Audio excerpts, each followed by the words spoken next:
बिस्मिल्लाहिर्रहमानिर्रहीम, अस्सलाम वालेकुम। लाइव डॉक्टर शाहिद मसूद के साथ मैं हूं सुमेरा सलीम। नाज़रीन, सुप्रीम कोर्ट में कौमी असम्बली के 3 हलकों में वोटिंग की दोबारा गिनती से मुतालिक फैसला कल सुनाया जाएगा।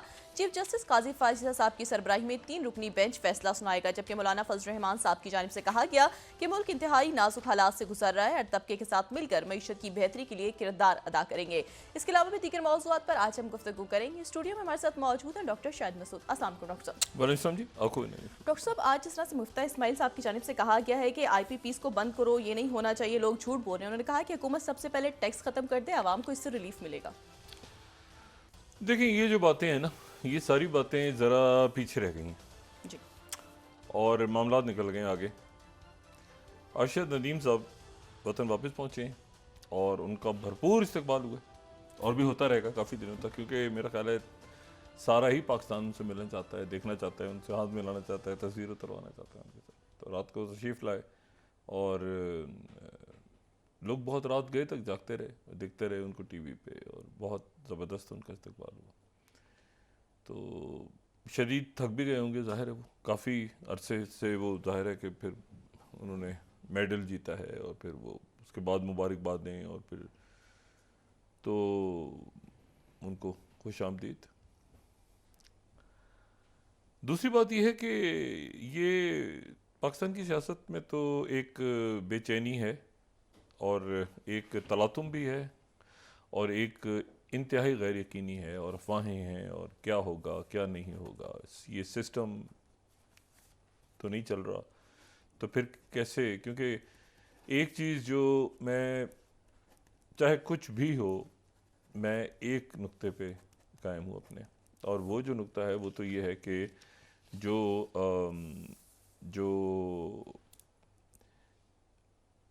मईशत और सिक्योरिटी और सोशल अनरेस्ट, ये ठीक होने चाहिए, और ये उस वक्त तक ठीक नहीं होंगे जब तक मुल्क में करप्शन को ख़त्म नहीं करेंगे across the board. Massive corruption, ये जो छोटे छोटे जेब कतरों को पकड़ के, या कोई दुकान से रोटी चुरा रहा होता है तंदूर से, तो उसको पकड़ के लोग मार देते हैं, और आगे से वो बड़ा बदमाश गुजरता है तो सब उसको ऐसे सर झुका के सलूट मार रहे होते हैं उसको, सर खड़े हुए, सर प्लीज़ आइए, चौधरी साहब आइए, वडेरा हैं या जो भी हैं, मलिक हैं या कोई बलूचिस्तान के हैं या KP के हैं, जो भी आइए बैठिए, या और कोई उससे हट के। ये सिर्फ ये तो मैंने एक अल्फाज वैसे इस्तेमाल किए ना, अब तो मिस्टर बहुत हैं, अब तो बाबू बहुत हैं, अब तो सिविल मिलिट्री ब्यूरोक्रेसी में बहुत ऐसी शख्सियात मौजूद हैं। अब एक गिरे को खोलते हैं तो निकलते चले जाते हैं। तो एक अक्रॉस द बोर्ड अकाउंटेबिलिटी इस मुल्क में लाजिम है, और अकाउंटेबिलिटी सिर्फ ये नहीं होनी चाहिए कि पैसा पकड़ के इनका अरबों रुपए का वापस लाएं। ये मुझे IPP का मुझे यकीन है अभी भी, और मैं उम्मीद करता हूँ रियासत से कि वो अपने अवाम के जो बुनियादी मसाइल हैं, एलीट को पकड़ के, तो इनको तो ये तो ख़त्म करें ना कि इस मुल्क में ये लफ्ज़ दोबारा लोग सुने, एलीट कैप्चर। और मैं तो ये, और फिर ये है कि एक इसकी ये भी किस्म होती है ना, जो इकोनॉमिक हिटमैन के नाहल निखट्टू लोगों को आप ऐसी जगहों पे बिठा दें, वो बड़ी ज़बरदस्त उसने बात की हुई है उसमें, तो वो अदारे खुद ब खुद बर्बाद हो जाते हैं। तो मेरिट और अकाउंटेबिलिटी के बगैर ही मुल्क ठीक नहीं होगा। हर रोज़ ऐसे बयान आते रहेंगे, फजूलियात चलती रहेंगी, और मुझे लगता है कि ऐसा शायद हो जाए आने वाले दिनों में, क्योंकि हालात हम अब इस बात के हैं ही नहीं कि हम दुनिया में इतने अल्ले तल्ले जो है वो अपने इस अशराफी या बदमाशिया के हम बर्दाश्त करें। तो एक अकाउंटेबिलिटी होनी चाहिए मुल्क में, गैर सियासी, बिल्कुल गैर सियासी। तो और मैं उम्मीद करता हूँ कि ये होगी कभी ना कभी। दूसरी बात यह है कि जंगें फैल रही हैं हमारे ख़त्ते में, पूरी दुनिया में, और बहुत ज़्यादा हालात ख़राबी की तरफ जा रहे हैं। और मैं जो 3-4 साल से ये बात कह रहा हूँ, मैं उस बात पर भी अपने कायम हूँ कि ये एक, हम शायद एक बड़ी वर्ल्ड वॉर से गुज़र रहे हैं इस वक्त। और जब वर्ल्ड वॉर हो रही थी, दूसरी बड़ी जंग, आलमी जंग, तो कोरिया में रहने वाले या स्पेन में रहने वाले या और कहीं रहने वालों को तो इल्म नहीं था कि दूसरी जगहों पे कोई वर्ल्ड वॉर हो रही है। उनको ख्याल था कि हमारे यहीं आसपास ही हालात ख़राब हैं भाई, हमारे महंगाई बढ़ गई है, ये देखो क्या हो रहा है, ये सोशल अनरेस्ट है, लोग बच्चों को कत्ल कर रहे हैं कि भाई कुछ क्या हो रहा है पता नहीं। लेकिन यह है कि अब हम चूंकि ग्लोबल चेस बोर्ड आप खोलें ना, ऐसे बसात सजाएं, दुनिया का नक्शा रखें सामने, तो आपको वेनेजुएला नज़र आएगा सबसे पहले। वेनेजुएला में जो है वो वॉल स्ट्रीट जर्नल आज रिपोर्ट कर रहा है कि वेनेजुएला में जो लास्ट स्लाइड है हमारी, कि वेनेजुएला जो है उस अमेरिकन ने कहा है वेनेजुएला में ये मदुरो प्रेसिडेंट जीते हैं, उनके खिलाफ मुजाहरे हो रहे हैं, और एक उन्होंने उनका तस्लीम करने से इनकार कर दिया, मुतबादिल बगावत, और हज़ारों लोग सड़कों पे हैं। और ये तो जो 35th स्लाइड है वो ये हमें बता रही है, वॉल स्ट्रीट जर्नल की बहुत बड़ी रिपोर्ट है कि अमेरिकन ने कहा है कि मैदोरो के को ऑफ़र किया है साइड से सीक्रेट टॉक्स में कि तुम छोड़ दो और तुम्हें हर किस्म की चीज़ मिलेगी। मैदोरो ने ज़ाहिर मैदोरो सवाल ही पैदा नहीं होता, ये तो ह्यूगो चावेज़ की लेगेसी को लेकर चलने वाला बंदा है, तो ये वहाँ पे वेनेजुएला, वहाँ से आप शुरू करें। बरतानिया के अंदर बिल्कुल इस वक्त हालात ऐसे हैं कि वो लोगों के घरों पे हमले, पकड़ा जा रहा है उनको, आग लगा रहे हैं कहीं, और ये नस्ल परस्ती और ये सारा गैर मुतवक्का तौर पे उनकी हुकूमत बड़ी ज़बरदस्त कोशिश कर रही है, लेबर पार्टी, लेकिन ये मामला जो है वहाँ पर भी ख़राबी की तरफ है। फिर उसके बाद आप यूरोप को देख लें उठा के, तो यूरोप के अंदर मुख्तलिफ राइट विंगर्स किसी भी वक्त उनमें, ये तो मैं बहुत खराज तहसीन पेश करूँगा फ्रांस की गवर्नमेंट को और वहाँ के लोगों को और वहाँ की इंतज़ामिया को कि उन्होंने इन हालात में इतने अच्छे और पुरसकून ओलंपिक्स वहाँ पे इनेकाद की है। दुनिया भर से हज़ारों या लाखों लोग आए होंगे, खिलाड़ी, सिक्योरिटी, सब कुछ बहुत ज़बरदस्त। हालांकि कुछ अरसे पहले वहाँ बड़ी बेचैनी थी कि इलेक्शन हो गए और पता नहीं मैक्रों क्या करेंगे अगले प्राइम मिनिस्टर, तो लेकिन उन्होंने बहुत अच्छा वहाँ पे कंट्रोल किया सारे मामला को, जिसके लिए वो बहुत तारीफ़ के काबिल है। लेकिन उसके बाद आप यूक्रेन में आ जाएं तो यूक्रेन में घमसान की जंग हो रही है, और पहली दफ़ा वहाँ पे जो यूक्रेन के ये फरवरी 2022 के बाद यूक्रेन का कहना ये है कि हम कोई 10 किलोमीटर रशिया के अंदर दाखिल हो गई हैं हमारी फ़ौजें, और अंदर अब लड़ाई रशिया के अंदर हो रही है, ये यूक्रेन का कहना है। और ये पिछले 3-4 दिनों से वहाँ पे घमसान की लड़ाई जारी है, और ये कुर्स्क का इलाका है, कुर्स्क, ठीक है। और ये जो है ये बिल्कुल अगर आप नक्शे पे देखें तो ये जो है ये इलाका ऐसा है जो यानी आप समझें कि थोड़ा सा यानी सरहद के करीब है, लेकिन ये है रशिया के अंदर। और वहाँ पर ये अगर हम इसकी 8th स्लाइड से हम देख लें, हाँ ये बिल्कुल, तो ये वो देखें, ये आपको येलो में नज़र आ रहा है, यानी रशिया के अंदर नज़र आ रहा है, ठीक है ना, कर्स का इलाका। तो यहाँ पर लड़ाई हो रही है, और उस पर जो ज़ेलेंस्की हैं वो तो कह रहे हैं कि हम अंदर जा चुके हैं, लेकिन जो इंटरेस्टिंग बात है वो ये है कि जो तास है, जो मतलब 21st स्लाइड हम देखें तो Russian troops prevent attempts by Ukrainian army to break through deep into Kursk region, यानी कर्स्क के ये अंदर है, रशिया के अंदर है, यानी ये बॉर्डर नहीं है।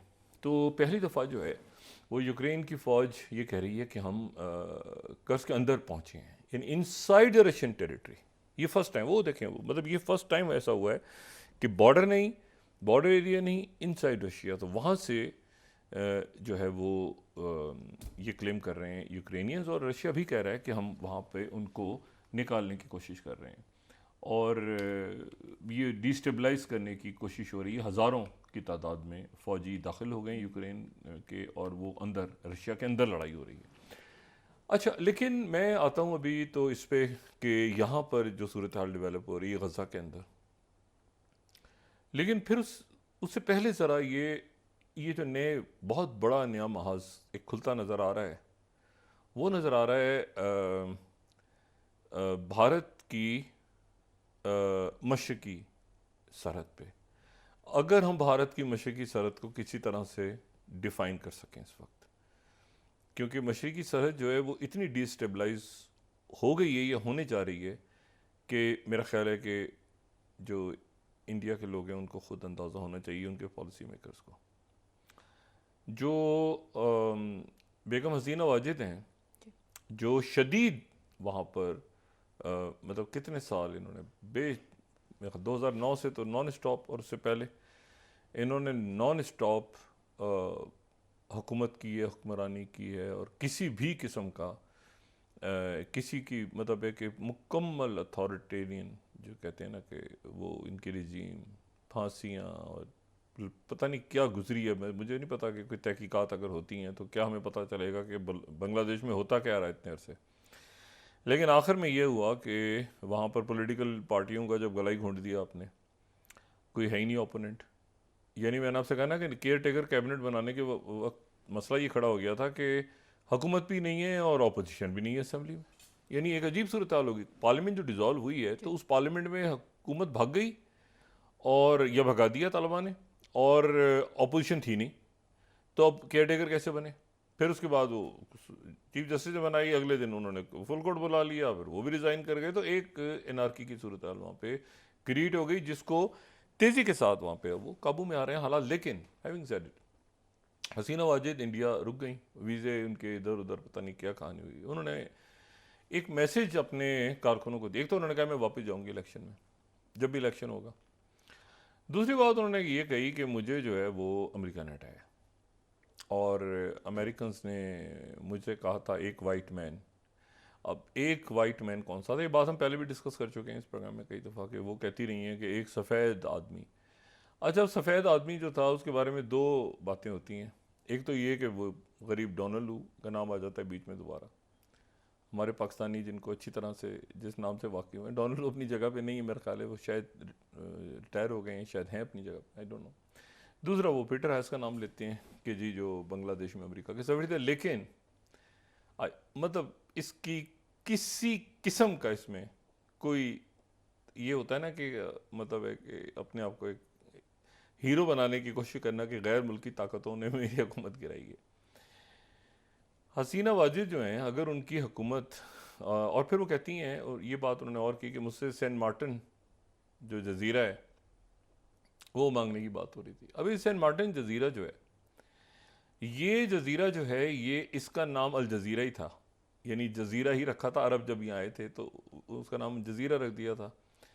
फिर जब ये बरतानिया यहाँ पे आ गया, ईस्ट इंडिया कंपनी और ब्रिटिश राज आ गया, तो उस दौरान अब दो बातें हैं। एक तो ये है कि डिप्टी कमिश्नर चिटागोंग के थे मिस्टर मार्टिन, उनके नाम पे, और एक ये है कि ये कोई क्रिश्चियन प्रीस्ट थे, क्योंकि सेंट मार्टिन है तो सेंट मार्टिन इनका नाम रख दिया गया 1900 में, 1900 में। और फिर जो है ये म्यांमार के पास रहा, और फिर जब 47 में 1947 में जब पाकिस्तान बना तो ये ईस्ट पाकिस्तान के पास चला गया। फिर 74 में मुआहदा हुआ बांग्लादेश और म्यांमार का कि ये जो जजीरा है ये बांग्लादेश का ही रहेगा।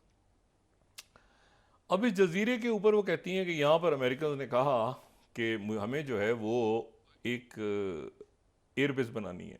अच्छा, एक बड़ी इसमें बड़ी एक अजीब सी बात है। इस पूरी स्टोरी को बाय करना बड़ा मुश्किल बात है। अमेरिकन तो और इंडिया भी ये बांग्लादेश को क्वाड में लाना चाह रहे थे। 1-2 साल पहले तक बांग्लादेश को क्वाड में लाना चाह रहे थे, और बेगम हसीना वाजिद साहबा जो हैं वो क्वाड में आने के लिए बेताब थी। इनकी बात भी चल रही थी और बड़ा ज़बरदस्त सब कुछ हो रहा था, पहली बात। दूसरी बात जो है वो ये सेंट मार्टिन आइलैंड, ये देखें इंडिया में कंसर्न है लोगों का, और मैं इसको ये नहीं कह रहा, मतलब मैं इसे अपना तज़किया दे रहा हूँ कि सवाल उठा रहा हूँ कि सेंट मार्टिन ये जो है ना, जो बे ऑफ बंगाल है, और ये मसले क्यों खड़े हो सकते हैं इसके ऊपर हम बात कर लेंगे अभी। और इसमें कोई ना कोई हो सकता है हकीकत भी हो इसके अंदर, लेकिन अमेरिकन ने किया ये बात कोई कुछ इसमें कोई ये कोई मज़ेदार बात नहीं है।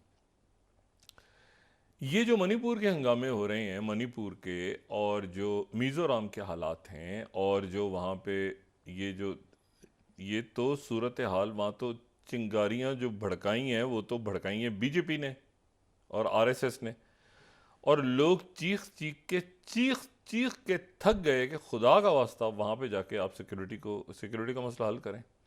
वहाँ पे कुकीज़ को मारा जा रहा है, कुकीज़ इधर मार रहे हैं, वो इतना खून, ये पिछले चंद महीनों से या सालों से भी ज़्यादा अरसा गुजर गया, वहाँ पर इतनी इतनी शोरिश बढ़ी और वहाँ पे बयान आ रहे हैं जनाब, वहाँ पर लोग कह रहे हैं कि भाई इसको सीएम को हटाओ ना वहाँ से। मतलब लोगों ने हाथ जोड़ लिए थे कि खुदा का वास्ता सीएम को हटाओ जो वो रोज़ वहाँ पर एक चिंगारी लगाता है। तो ये अमेरिकन करवा रहे थे, या ये जो है देखें जो बात है ना माइनॉरिटीज़ वाली, हमारे मुल्क में भी कोई इशू होता है इस किस्म का माइनॉरिटी के हवाले से तो एक बयान आ जाते हैं दुनिया भर से। कभी ये मिनिस्ट्री का आ जाता है, कभी स्टेट डिपार्टमेंट के भी बड़ा कंसर्न है भाई, ये तो बड़ी ये कोई साजिश तो नहीं हो रही होती, ये तो बयान आ जाते हैं। उनके यहाँ तो क्योंकि क्रिश्चियन बहुत बड़ी तादाद में है जहाँ पर ये सारा वाक़या हो रहा है, वहाँ मेजॉरिटी क्रिश्चियंस हैं। अब क्रिश्चियन मेजॉरिटी के इलाके में ये हिंदू इंतहा पसंद जाके और वहाँ पर जाके आग लगा रहे हैं और मार रहे हैं और कत्ल कर रहे हैं और जेनोसाइड हो रही है, और वो कहते हैं कि जी ये तो हमारी सल्तनत थी यहाँ पे एक ज़माने में, कुकीज़ भी और जो मीज़ोज़ भी, और ये पाकिस्तान बनने से, ये आज़ादी से कुछ 100 साल पहले का, 125 साल पहले की तहरीकें चल रही हैं। अब मसला ये सारा कि वो लोगों ने बहुत कहा, हम भी डिस्कस करते, कई दफ़ा तो मुझे लगा कि शायद ये एक्शन ले लेंगे, हटा देंगे। कई वक्त तो ऐसा आया कि मैंने कहा ये सीएम वगैरह को कुछ लोगों को फायर करके और वहाँ पे मामला ठंडा करेंगे, इन्होंने नहीं किया। वो एरोगेंस जो होती है ना, पावर की एरोगेंस, जिसने हसीना वाजिद को जो लेके डूबी है, क्या क्या हो जाएगा, मर रहे हैं लोग, मरते रहे, तस्वीरें जा रही हैं, वो कभी मुसलमानों के सर पे गोली मार रहे हैं, कभी किसी दलित को मार रहे हैं, क्या करेंगे, वे अमेरिका के साथ है ना, अमेरिका बहादुर था। तो अब मसला ये है कि ये तो मोहतरमा गई चाइना, अभी तो इन्होंने चाइना से बात नहीं की। बेल्ट एंड रोड तो पूरा का पूरा बेल्ट एंड रोड, पाकिस्तान के बाद अगर सबसे ज़्यादा इन्वेस्टमेंट है साउथ एशिया में तो चाइना की, तो बांग्लादेश में। तो इन्होंने ये बात इंडिया में ही की, चाइना से नहीं की कि जी एक गोरा आदमी आया था मेरे पास और वो यहाँ पे एक क्रिश्चियन रियासत बनाना चाहता था, चाइना से नहीं की। बल्कि इनका जो दौरा है वो चाइना का ख़राब हो गया दरमियान में। ये गई थी $5 बिलियन लेने, ये गई थी मोहतरमा वहाँ पे कि मैं $5 बिलियन जाऊंगी, और वो आप बोलते हैं ना ब्लैक, इधर भी उधर भी मुझे बताएं, मैं वहाँ चली जाऊंगी, वरना क्वाड ज्वाइन कर लूंगी। वो देखें वो G20 में तस्वीरें उतर रही हैं मेरी बाइडन के साथ और इसके साथ। तो ये वहाँ पे मोहतरमा गई हैं और इन्होंने वहाँ जाके कहा है कि जी आप हमें जो है वो दें, पैसे दें 5 बिलियन, और 5 बिलियन उन्होंने नहीं दिए। तो अब 5 बिलियन जो नहीं दिए, तो उसके बाद जो है ये मैं आपको बता रहा हूँ, ये इकोनॉमिक टाइम्स देखें आप, ये 25 upset Bangladeshi PM Hasina cut short visit returns to Dhaka, इनको पैसे नहीं मिले, ठीक है। Why did Bangladesh Sheikh Hasina, first post India का, why did Bangladesh Sheikh Hasina return early from China, was she upset, बिल्कुल अपसेट थी, पैसे नहीं भाई, पैसे गई, उन्होंने कहा भाई आपकी इतनी इन्वेस्टमेंट है और करप्शन है और ये वो चाइना से, वो मेरी बेटी बीमार है कह के वापस। इन्होंने आपके ख्याल से चाइना से बात नहीं की होगी कि एक सफ़ेद आदमी जो है वो मुझे धमकियां लगा रहे हैं हमारी हुकूमत को। अच्छा, इशू ये है कि ये इधर भी खेल रही हैं, उधर भी खेल रही हैं, इधर भी खेल रही हैं, उधर भी खेल रही हैं। अब हुआ ये कि वो फिर आप होता है ना कि वो बीच में टोटल फारिग। अब उसमें कह रही हैं कि मुझे अमेरिका ने हटाया, तो अमेरिका ने हटाया। अच्छा, ये जो सेंट मार्टिन आइलैंड है जी, ये तो इंडिया से ज़्यादा करीब है, चाइना के तो बहुत दूर है। यहाँ बैठ के चाइना कैसे मॉनिटर होगा? मतलब ये बे ऑफ बंगाल में चाइना की तो बेसिस हैं, वो चाइना ने तो पूरा उधर जो आप नक्शा उठा के देखें, चाइना तो मौजूद, सामने तो चाइना मौजूद है। तो ये जो है ये ऐसी अजीबो गरीब सी बात है जिसको, यानी पूरा बेल्ट एंड रोड वहाँ पे, पद्मा ब्रिज, इतनी ज़बरदस्त खूबसूरत इन्वेस्टमेंट चाइना ने की हुई है वहाँ पे बांग्लादेश में। अब वो एक जगह पे वो चाहते थे अमेरिका के वो बैठ जाएं और वो चाइना पे नज़र रखें। वो चाइना कहाँ, पूरा चाइना की इन्वेस्टमेंट्स हैं और डेवलप्ड हो चुका है चाइना। अब ये उधर भी ब्लैकमेल, उधर भी वो देखें अमेरिकन को कंसर्न था कि इलेक्शंस में धांधली होगी, मैं ये मेरी वो हुकूमत फलाना, वो देखें बाइडन की पिक्चर है वो उनको दिखा रही हैं, उधर के उधर उस खेल में वो कुचली गई है। असल इशू ये हुआ है कि पब्लिक ने खड़े होकर इनको फेंक दिया उठा के। अब इनको समझ नहीं आ रहा मैं क्या करूँ, लेकिन इसके नतीजे में जो अब होने वाला है आगे, अब जरा वक्फा लें उसके, क्योंकि देखें मैंने आपसे कल भी बात की ना, मुझे ये मैं समझने से कासिर हूँ कि एक तो मणिपुर और मिजोरम और इन इलाकों को मोदी सरकार ने पहले क्यों नहीं, जब ये कुछ उठते हैं तो आप अक्सर करते हैं ना कि छोड़ो यार, एक दो लोगों को हटा दो, फायर कर दो, कोई पुलिस वाले हैं हटा दो, इनको सस्पेंड करो, ये मतलब अपने लोगों को संभाल के चलते हैं ना। अब वो प्यार मोहब्बत से मतलब आप मैनेज करते हैं चीज़ों को ना कि ख़राब ना हो।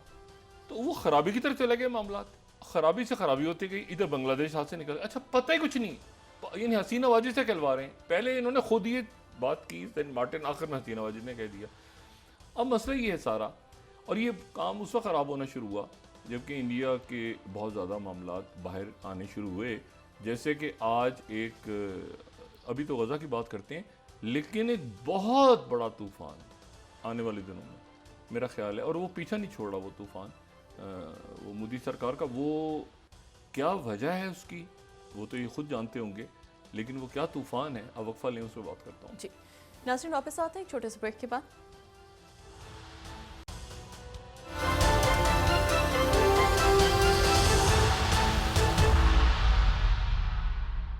वेलकम बैक नाज़रीन। डॉक्टर साहब, तमाम सियासतदानों की जानिब से कहा जा रहा है कि सियासी इस्तेकाम बहुत ज़रूरी है, तो कितना ज़रूरी है कि मामलात को मुफाहमत के साथ लाजमीन पूरे दुनिया के हालात देखें, जंगें फैलती जा रही हैं हर तरफ, और मैंने जो कहा ना कि उधर के मामला तो मेरी समझ से बाहर हैं, उसकी वजह ये है कि ये खुद वहाँ पर क्वाड में भी जाना चाह रही थी, फिर उन्होंने जाके चाइना को कहा कि इन्होंने अनाउंस कर दिया कि हम क्वाड में जा रहे हैं, और उसके बाद फिर कुछ अर्से पहले ये आया कि बांग्लादेश क्वाड में जा रहा है। तो ये मतलब है कि ये 33rd स्लाइड देखें, ये 1-2 साल पुरानी है। इन्होंने कहा मैं क्वाड में जा रही हूँ, फिर उसके बाद इन्होंने कहा कि मैं जो हूँ वो, अच्छा बेल्ट एंड रोड भी है और क्वाड में भी जा रही हैं, फिर कह रही हैं अमेरिका मुझे मांग रहा है, फिर और अभी चाइना से होके, मैंने कहा ना चाइना से होकर वापस आई हैं, तो इन्होंने चाइना को नहीं बताया, तो चाइना ने वेलकम किया है डॉक्टर यूनुस को। तो ये बस कहीं दरमियान में जो है ना वो इंडिया में बैठी हैं, तो अब मोदी सरकार को मतलब वो बस एक होता है ना, इस वक्त हम लुट गए मर गए, इधर से चाइना भी है, उधर से अमेरिका भी है, उधर से कहीं पाकिस्तान भी है, कोई बांग्लादेश भी है, तो भूटान भी खड़ा हो जाएगा, तो मतलब क्या करेंगे हम, बस कुछ करना होगा कुछ, वो फंस गए ये फॉरेन पॉलिसी। और दूसरा जो देखें, इश्यूज़ का जवाब देना चाहिए ना, इश्यूज़ को एड्रेस करें। ये जो हिंडनबर्ग रिसर्च है, ये बहुत बड़ा तूफ़ान, और मैं बताऊं ये मामला ख़राब होता जाएगा क्योंकि इस तसलसल से आ रहा है अदानी ग्रुप। ये सेकंड स्लाइड अगर मैं दिखाऊं, ये जो है ये दोबारा उनकी डॉक्यूमेंट्स आई हैं, और ये security exchange bureau of India जो है उसकी सरबराह, यानी ये जो सारी कंपनीज को, उनके मामलात को भारत में देखते हैं, जो कंट्रोल करते हैं स्टॉक मार्केट को, जो सारा सिस्टम चलाता है, जो अदारा, उसकी जो सरबराह है खातून, जो मोदी सरकार ने जिनको अपॉइंट किया हुआ है, पॉलिटिकल अपॉइंटमेंट है, वो और उनके शौहर पिछले कई सालों से अदानी ग्रुप के साथ वो मॉरिशियस में, और वो जनाब कहीं कैरिबियन आइलैंड्स में और मुख्तलिफ जगहों पे पूरी दुनिया में जो नेक्सस फैला हुआ है, वो उनके पार्टनर्स निकले हैं, और वो उनसे पता नहीं कितने हज़ार, मतलब लाखों में पता नहीं कितने खुदा जाने डॉलर जो हैं, ये IP+ फंड में स्मॉल ऑफशोर कंपनी मॉरिशस में जो सेट हुई थी, अदानी डायरेक्टर, ये जनाब उसमें इनका हिस्सा निकला है, ये पेपर्स आ गए हैं सारे। और उसके बाद जो है ये विनोद अदानी, जो गौतम अदानी के भाई है, वो उसमें मुलविस हैं। और यहाँ तक मामलात आ गए हैं कि अगर फर्स्ट स्लाइड हम दिखाएं, तो ये उसमें जो क्लाइंट हैं, ये जो है ये फर्स्ट स्लाइड, उनके पास ईमेल्स और डॉक्यूमेंट्स के साथ उन्होंने ये रिसर्च की है, 18 महीने के बाद उन्होंने इसको पब्लिश किया है। अब इसमें जनाब ये रसीदें, अगर फर्स्ट आप देखें, full name of client, date of birth, ये फर्स्ट स्लाइड आप देखें तो इसमें IIF, तो ये ख़त इन्होंने लिखा हुआ है, और लिखा हुआ है कि जी इसमें जो है ये मतलब उसके पार्टनर हम बनना चाह रहे हैं। फिर एक दूसरा लेटर है जिसमें जो नंबर सेकंड स्लाइड है, वो उसमें कह रहे हैं कि जी ये global dynamic opportunities fund limited जो है, उसमें वी धवल बुश और मदावी पूरी बुश जो है, ये हमारे अकाउंट्स हैं, जॉइंट नेम से हम अकाउंट चलाएंगे। उसके बाद जनाब ये थर्ड अगर आप देखें तो उसमें ये कह रहे हैं कि जी ये इनके शेयर्स हैं, ये इन्होंने 2018 में ले लिए, ये वहाँ की स्टॉक मार्केट के हेड हैं, सरबराह हैं, अपनी शौहर के साथ ये काम हो रहा है। और फिर फोर्थ जो है उसमें वो ये कह रहे हैं कि धवल वुड लाइक, ये डियर, ये जो नीचे आ रहा है इनका, डियर क्रिस, और ये IIFL टीम को कि 100% यूनिट्स जो हैं वो हम ग्लोबल डायनामिक्स अपॉर्चुनिटीज़ फंड के ख़रीद रहे हैं, मतलब ले रहे हैं 100% यूनिट, ठीक है। और फिर उसके बाद जो है ये अगोरा एडवाइजरी प्राइवेट लिमिटेड, उसमें ये इनके शेयर्स और ये रसीदें और ये सारा। अब इशू ये है सारा कि ये अदानी ग्रुप ज़ाहिर है प्राइम मिनिस्टर मोदी के बिल्कुल साथ, ये वही जो कभी डिफेंस डील निकलती है, कभी पोर्ट्स निकलती हैं, कभी बांग्लादेश के अंदर भी तो ये जाना चाह रहे थे, बस हर जगह आगे पीछे, ये हैफा के अंदर भी, इधर भी उधर भी, पूरी दुनिया में। मुझे डर है कि कहीं ये बिल्कुल ही फारिग माशी हवाले से ना हो जाए ये अदानी ग्रुप जो पूरी दुनिया में। और अच्छा, इसको फिर आज जो है फाइनेंशियल टाइम्स ने इसको पहले भी लिखा था और ये भी दोबारा मैं आपको रिमाइंड करवा दूं, थर्ड स्लाइड, कि इनका जो वायर कार्ड फ्रॉड आया था लास्ट ईयर, वो अभी तक लड़ रहे हैं इंडियन कोर्ट्स में। और ये पिछले साल भी सीक्रेट पेपर्स फाइनेंशियल टाइम्स ने आउट किए थे। Fourth slide, secret paper trail reveals Adani investors. और आज इंडियन मीडिया भरा हुआ है अदानी ग्रुप से। ये फिफ्थ स्लाइड अगर हम दिखाएं, हिंदुस्तान टाइम्स की new Hindenburg report, SCBI chief Madhavi Buch husband owned stakes in offshore linked with Adani group. अच्छा, financial Times, chair of Indian regulator invested, यानी रेगुलेटर हैं और वो जनाब उसमें पैसे डाले हुए हैं। उसके बाद इंडियन एक्सप्रेस, पहली खातून, 7 स्लाइड, जिन्होंने हेड किया SCBI को, अब वो एक्यूज हो गई हैं investing in offshore funds held by Adani group. उसके बाद जो है वो इसके स्टॉक्स अब कल रहते हैं, गिरते हैं। राइटर्स 9th, हिडनबर्ग एलिजिस के ये इंडिया मार्केट रेगुलेटर जो चीफ हैं, ये ऑफशोर अकाउंट्स इनके पकड़े गए हैं। द हिंदू, मैं कह रहा हूँ भरा हुआ है दुनिया का मीडिया, इनका अपना मीडिया भरा हुआ है। हिंडनबर्ग रिसर्च, अच्छा जनाब, स्टेक्स थे इनके। तो बात ये सारी कि अब ये किसकी साजिश, ये पेपर्स हैं, उन्होंने डॉक्यूमेंट्स जारी किए हैं और ये इन्वेस्टिगेटिव जर्नलिस्ट हैं और ये स्टॉक मार्केट के लोग हैं। अब पूरी दुनिया में, मॉरिशस में कंपनियां, ऑफशोर कंपनियां, पता नहीं खुदा जाने कौन कौन से कैरिबियन आइलैंड्स में, तो ये स्टॉक कल गिरेगा। अब ये किसी ने कोई साजिश की है, कोई भाई दुनिया भर में कहीं पर वो कत्ल हो जाते हैं लोग, कहीं कुछ कुछ। देखिए हमारे यहाँ एक आया ना सरफराज, वो जो सॉरी आसिफ मर्चेंट का एक वाकया कि जी उसके ऊपर इल्ज़ाम लगाया और वहाँ पे तहकीकात हो रही। तो पाकिस्तान का रिस्पांस देखें कैसा किया। हम ताउन करेंगे मुकम्मल, उसके यहाँ पे पासपोर्ट वासपोर्ट सील कर, सवाल ही पैदा नहीं होता कि इस तरह के क्राइम में कोई शख्स मुलविस हो और पाकिस्तान जो है वो जाके उसको कहे कि नहीं जी हमारे साथ तो जुल्म हो गया, ज़्यादती होगी। पाकिस्तान की तरफ से रिस्पांस कैसा है? पाकिस्तान का रिस्पांस ये है कि उसके पासपोर्ट्स यहाँ पे ब्लॉक कर दिए गए हैं। देखिए उसके तमाम हर हवाले से कॉपरेशन हो रही है अमेरिका के साथ। कोई अगर उनकी तरफ से बात होगी कि जी आप, यानी वो अगर उसमें कोई ऑफिसर भी निकलेगा ना कि जी FIA का इधर का उधर का, उसको भी, पर पाकिस्तान बड़ा क्लियर है इस मामले में। आप रिस्पांस देखें ना भाई, हमारा वहाँ से आया तो हम क्या कह रहे हैं कि नहीं जी हमारे खिलाफ, ऐसा तो नहीं हुआ। पाकिस्तान रियासत का रिस्पांस देखें आप। ये बंदा मार देते हैं, आगे से शुरू कर देते हैं, ये बंदा मार देते हैं, कभी ऑस्ट्रेलिया, सॉरी अपना कनाडा में, कहीं इधर कभी उधर, ये साजिश है, झूठ है, फलां है, हम मर गए, लुट गए। भाई आप अपने लोगों को कहें कि जी हम कोऑपरेट करेंगे इन्वेस्टिगेशंस में, अगर हमारे बंदे के ऊपर चार्जेस लग रहे हैं तो। अब ये प्रॉपर एक दुनिया का सबसे बड़ा मालियाती स्कैंडल आ रहा है मुसलसल। अब ये उसके ऊपर भी ये अमेरिका की देखें साजिश थी। एक ज़माने में हमारे यहाँ तो लगता है हमारा वायरस फैल के वहाँ चला गया। हमारे यहाँ तो खैर वो, मैं ये PTI वाले वाक़े से हट के, बहुत पहले से अमेरिकी साजिश तो हमारे यहाँ चलती थी ना। PTI वालों का एक कंसर्न है जो मैं उनकी तरफ, मेरा बिल्कुल इशारा नहीं था, लेकिन एक था कि यहूदी साजिश, अमरीकी साजिश और जनाब रॉ की साजिश और इस तरह की साजिश। अब हम नहीं कहते राकी, हमारे यहाँ बड़े यानी एक सेंसिबल अंदाज में बात होती है कि भाई अगर किसी ने किया क्राइम तो आप उस पर करें। और आप देखें कि अफ़गानिस्तान से भी हम एक कितने मुनासिब अंदाज में बात कर रहे हैं कि आप अपनी सॉइल से दहशत गर्दी करना बंद करवाएं। ठीक है, इशू ये है कि अब इसमें ये सब ने मिलकर साजिश की, पूरी दुनिया ने, मतलब एक जजीरा है, ईरान के साथ ताल्लुकात ख़राब। कल महमूद अब्बास जा रहे हैं रशिया, ये बड़ा इंपॉर्टेंट होगा। कल महमूद अब्बास रशिया का दौरा कर रहे हैं प्रेसिडेंट पुतिन से मिलने। और ईरान जो चाइना के फॉरेन मिनिस्टर हैं, उन्होंने कहा है कि ईरान के अपने आप को डिफेंड करने की पॉलिसी जो है उसके साथ चाइना खड़ा है।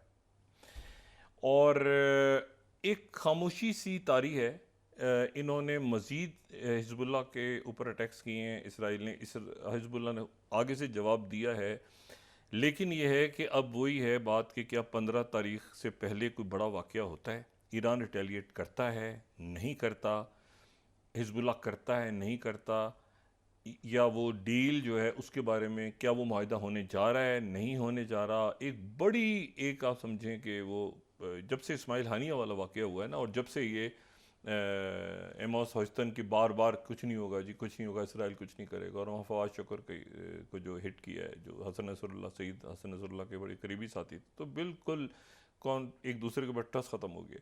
अब इन हालात में इजिप्ट और कतर दोबारा वापस आए हैं, और सऊदी अरेबिया भी, और बाकी मुल्क भी, कि नहीं जी ये जंग बड़ी नहीं फैलनी चाहिए, क्योंकि अगर जंग फैलेगी तो ये तो वही पॉलिसी होगी ना, खाना जंगी शुरू करवा दो, फिर अरब स्प्रिंग शुरू करवा दो, फिर ये दाइश बनवा दो, फिर ये करवा दो, फिर शिया सुन्नी करवा दो, फिर जो अरब मुल्क आपस में लड़वा दो। ये तो पॉलिसी तो इसी तरह से चली है ना इतने साल। तो ये है कि ये तो बहुत अच्छा हुआ कि तुर्की मिस्र साथ हैं, तो कतर सऊदी अरेबिया साथ हैं, तो ईरान सऊदी अरेबिया साथ है, और ये मुल्क सारे और फ़लस्तीनी ग्रुप्स आपस में बैठे हैं सारे। तो ये तो पसंद तो नहीं आता ना सामने वाले को।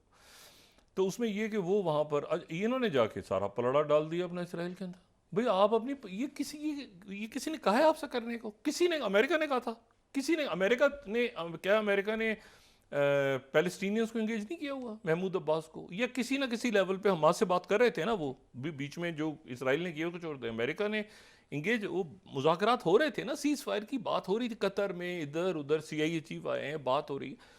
किसने? जयशंकर जी से कहा आप जाके वहाँ पहुँच जाएँ इसराइल, आपका ताल्लुक है इसराइल से भाई, आप उधर पहुँच जाए। पूरी दुनिया एक तरफ आप इसराइल का बड़ा ज़बरदस्त कर रहे हो, अच्छा कर रहे हो, मार रहे हो, उसके बाद आप कह रहे हैं कि भाई हमें जो है वो देखें उसने ये कर दिया। आप अजीब हो, मतलब ये सारा क्यों हुआ है? अब मैं बताऊँ सारा क्यों। क्योंकि वहाँ पे अपोजिशन या वो लोग जो इख्तलाफ करने वाले हैं उनकी बात नहीं सुन रहे। जो आवाज़ उठा रहा है उसको पकड़ के, जनाब ये शाहीन बाग में क्या हो रहा है इसके पीछे, जनाब ये जनाब किसान क्यों निकले इनके पीछे, ये मणिपुर में आग कौन लगा रहा है इनके पीछे। मतलब आप कुछ तस्वुर ही नहीं कर सकता कि आप कहें कि जी हमसे ये गलती भी हो सकती है। हो सकता है कि हमसे कोई गलती हो जाए। ईरान भी हाथ से निकल गया, पूरी आपके सर में। अब इतनी मुझे नहीं पता कितने बिलियंस की सरमायाकारी है। बांग्लादेश भी निकल गया, उधर से वो जनाब एक वो ग्रेट वॉल ऑफ विलेजेस बन रहा है ऊपर, उसका भी नहीं पता आपको। फिर वो जनाब मालदीव के अंदर, अच्छा साल से चल रही है इंडिया आउट, वो इंडिया उसके पीछे भी कोई निकलेगा, इंडिया आउट कैंपेन के पीछे भी। मतलब है कि देखें, फेलियर्स को एक्सेप्ट करना जो है ना, ये बहुत बड़ी बात होती है कि आप अपनी फेलियर्स को, गलतियों को एक्सेप्ट करें, और एक्सेप्ट करने के बाद आप ये कहें कि ये क्या हुआ है भाई अचानक, चार मतलब पूरी दुनिया से लड़ा के हिंदू जो है वो आना चाह रहे हैं 1000, उनको आने से रोक दिया। इसको ये किसने कहा है आपको कि भाई आप आके 1000 हिंदुओं को नहीं आप अंदर आने दे सकते? नहीं जी उनका कत्लेआम हो रहा है, वो मर रहे हैं, ये ओ भाई रोना पीटना डाला है, आप उनको अलाउ करें, उनको चेक करें, उसमें कोई टेररिस्ट ना हो, कुछ ना हो। 1000 बंदा है, उनको आने दें अंदर, उनको भी नहीं आने दे रहे। वो ये शोर शराबा, म्यांमार में हुकूमत गिर गई, हमें नहीं पता चला, वो क्या हुआ, वो साजिश हो। मैं इंडिया को इतने सालों से हमने देखा है, और मैं तो जयशंकर जी का हमेशा तारीफ करता हूँ। मैं हैरान हूँ इस बात पे कि इस वक्त जो वो कर रहे हैं। अब मुझे बताएं, ईरान तो चला गया रशिया के साथ, और ये ब्रिक्स में से एक टक करके आई गिर। मतलब आप मुझे बताएं ना कि अगर यानी आप क्वाड में भी नहीं है, ब्रिक्स में भी नहीं है, SCO में भी नहीं है, चाइना के साथ भी नहीं है, पाकिस्तान चाहता है कि आप हमारे साथ, यानी सार्क आपने बर्बाद कर दिया, उधर बिम्स्टेक में वो भी उधर भी गायब हो गया सारा। तो मकसद है कि कोई एक जगह, ईरान भी निकल गया हाथ से, उसकी बात ही नहीं करते, और ईरान का बात ही नहीं करते कि क्या बना भाई चाबहार का, क्या बना, एक पोजीशन लेके। और वो इतनी बुरी तरह से ख़राब हुई है चीज़। और आखिर में वो कि जी अमेरिका बात करेगा इनसे, अमेरिका इनसे कहेगा नहीं जी आप, ऐसा है कि वो जी, वो चाइना खामोश बैठा रहेगा। ये सेंट मार्टिन आइलैंड इतना सा 3 किलोमीटर का, इतना तो कहाँ पे चाइना है। ओ भाई ताइवान उनके सामने, वो साउथ कोरिया में बैठे हुए अमेरिकन, वो साउथ कोरिया में बैठे हुए अमेरिकन। इनको ये कि मतलब इनसे कहते अमेरिकन के हमें दे दें बेस अपने यहाँ, तो ये मना करते थे। दलाई लामा को रखा हुआ था इन्होंने, इनको तो अमेरिका ने दिए नहीं। मैं वही तो बात कहता हूं कि अमेरिका इनके साथ नहीं था, शुरू से नहीं था, चाइना भी नहीं। ये तो मैं कब से कह रहा हूं कि मुझे तो समझ नहीं आई कि क्वाड और ऑकसस क्या ये आ गए हमारे साथ, सेंसिटिव टेक्नोलॉजी शेयर होगी। ओ भाई यार, क्या आईमैक बनेगा, एक आईमैक बनेगा जो बेल्ट एंड रोड इनिशिएटिव, ये खुद ही बातें करते हैं। मैं तो कभी मैंने इनको सीरियस लिया ही नहीं, ये क्वाड को, जितना भी मैं समझता हूँ ये क्वाड और ऑकस में ऐसी फजूल बातें, ये क्यों, पता नहीं क्यों अपने लोगों के साथ वो कर रहे हैं। सेंसिटिव टेक्नोलॉजी ट्रांसफर होगा अमेरिका से, ओह कैसे होगा, वो नहीं देते लोग। एक वो तो मेटा वाले जो है वो ओपन एआई को नहीं देंगे, वो गूगल वाले वो उधर माइक्रोसॉफ्ट को नहीं दे रहे, आप किस दुनिया में आपको देंगे वो सेंसिटिव टेक्नोलॉजी? अपनी कॉरपोरेशंस नहीं दे रही हैं एक दूसरे के साथ। इशू ये है कि ये मतलब है कि अब वो उधर एक पूरा अब ये जो है ना ये फाइनेंशियल सेटबैक होगा। मुझे नहीं पता इसमें ग्रे लिस्ट में डालेंगे क्या करेंगे, लेकिन ये कहानी पक रही है कि पूरी दुनिया में अदानी ग्रुप, ये बांग्लादेश में भी घुसे हुए हैं, ये इसराइल में भी हैं, इधर भी हैं, उधर भी हैं, ये बहुत जो उनके करीब मोदी सरकार की वही है ना, डिफेंस फ्रांस की डिफेंस डील्स और सारी बात हम कर चुके हैं। अब ये इनके पेपर्स आ गए, बजाय इसके कि इसका जवाब दें, तहकीकात करें। अच्छा वो ये कह रहे हैं कि जी हमें समझ नहीं आया कि अदानी ग्रुप के खिलाफ ये सिक्योरिटी जो उनका कमीशन है, ये स्टॉक मार्केट को जो देखता है, वो उनके खिलाफ कार्रवाई क्यों नहीं कर रहा? पता चला उसकी सरबराह मिली हुई थी अदानी ग्रुप से। यानी ये क्या है भाई? भाई आप उसको पकड़ें, इन्वेस्टिगेशन शुरू करें और दुनिया को बताएं कि भाई ये सारी मतलब गलत है चीज़, ये सवाल ही पैदा नहीं होता, हम तहकीकात कर रहे हैं। नहीं जी साजिश है, ये है स्टॉक मार्केट। आप ज़रा तसव्वुर करें ना कि यहाँ पर स्टॉक मार्केट किसी बिजनेस ग्रुप का कोई ऐसा इशू ग्लोबल आ जाए तो पाकिस्तान उसमें शुरू कर देगा, वो पेपर्स आ जाएं, डॉक्यूमेंट्स आ जाएं, चीज़ें आ जाएं, पाकिस्तान के एक मिनट ठहर जाए, हम इन्वेस्टिगेट करते हैं और इन्वेस्टिगेशन शुरू करेंगे। मतलब दुनिया ऐसे करती है। नहीं ये साजिश हो गई, हमारा बंदा था वो मोदी साहब के साथ था, तो ये हो गया वो हो गया। भाई ये 2 नंबर पैसा था और इसके अंदर वो चेयरमैन निकली है वहाँ की, और ये इसको मतलब ये अब ये देखें ना, मुझे नहीं पता वहाँ के स्पिल ओवर जो है अभी कुकीज, वो कुकी लैंड का तो कब से वो लगे हुए हैं। और ये बड़ी खतरनाक बात है, ये जो मामला है ना, मतलब मिलियंस में है क्रिश्चियंस वहाँ पे, मीज़ो और जो कुकीज़ और ये जू और ये सारे, अब वो अपनी एक स्टेट क्रिश्चियन बनाते हैं, क्या बनाते हैं, वहाँ अलहदगी पसंद तहरीकें चल रही हैं। अब जब हसीना वाजिद साहबा ने कह दिया कि अमेरिका चाहता है, तो बच्चे अमेरिका चाहता है, अमेरिका भी कर लेगा, चाइना भी कर लेगा, तो फिर बन गई रियासत में। क्या मसला है भाई, वो आपका भी हिस्सा ले जाएंगे, आप खुद ही छोड़ा हुआ है। मैंने कहा ना मणिपुर में अगर मसले ख़राब होते हैं, तरीका क्या है, सारे जाके मणिपुर बैठ जाएं और वहाँ जाके इनके लीडर्स वो आपस में कबाइल को बिठा लें। नहीं, मारें, कत्ल कर दें, सर उड़ा देंगे, ये ओ भाई, उसके ऊपर आप पानी डालें तेल के बजाय और जाके ठंडा करके लोगों को बिठाओ। और ये जो हिंदुओं को कत्लेआम हो रहा है फलां, और भाई आप 1000 हिंदुओं को आने नहीं दे रहे अपने अंदर, शो दुनिया में डाला हुआ है। अच्छा सुन कोई नहीं रहा। इंटरेस्टिंग बात है कि पूरी दुनिया में कोई नहीं सुन रहा। डॉक्टर मोहम्मद यूनुस की बहुत इज्जत है, ठीक है, और उनके ऊपर बहुत ज़्यादा गलत इल्ज़ामात आयद हुए। डॉक्टर मोहम्मद यूनुस हमारे को जाने में, उनके जो हमने जो सुना है उनके बारे में, मैं वो बात कर रहा हूँ।